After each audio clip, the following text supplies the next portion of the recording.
నిన్న జరిగిన కార్యక్రమం హైదరాబాద్లో కార్యక్రమంలో సీఎం రేవంత్ రెడ్డి గారు, పార్టీ నాయకులు, అదేవిధంగా మంత్రులు అందరూ కూడా హాజరు కావడం జరిగింది.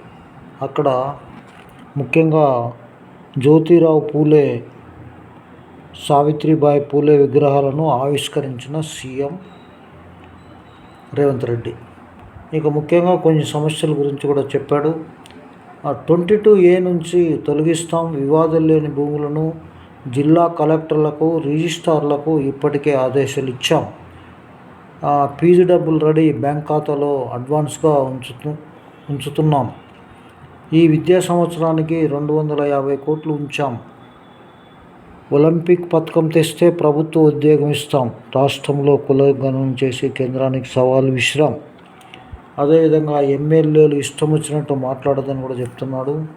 అదేవిధంగా ఎవరి భూమి ఎక్కడికి పోదు, ఆందోళన వద్దు, క్యూర్ పరిధిలో ఈవీలు, ఆటోల మార్పు, ఆటోకు 1,50,000 సబ్సిడీ, 200 కోట్లతో పథకం. నేడు రాష్ట్ర వ్యాప్తంగా స్మార్ట్ రేషన్ కార్డుల పంపిణీ, 7 రకాల సన్న వడ్లకు 500 బోనస్ చెల్లింపు, హిల్డ్ పాలసీ దరఖాస్తులకు మరో 3 నెలల గడువు, మరో 7 నియోజకవర్గాల యంగ్ ఇండియా స్కూళ్ళు క్యాబినెట్ భేటీ నిర్ణయాలను వెల్లడించిన పొంగులేటి. ఇది మనకున్నటువంటి తెలంగాణలో. నమస్తే, థ్యాంక్ యూ వెరీ మచ్.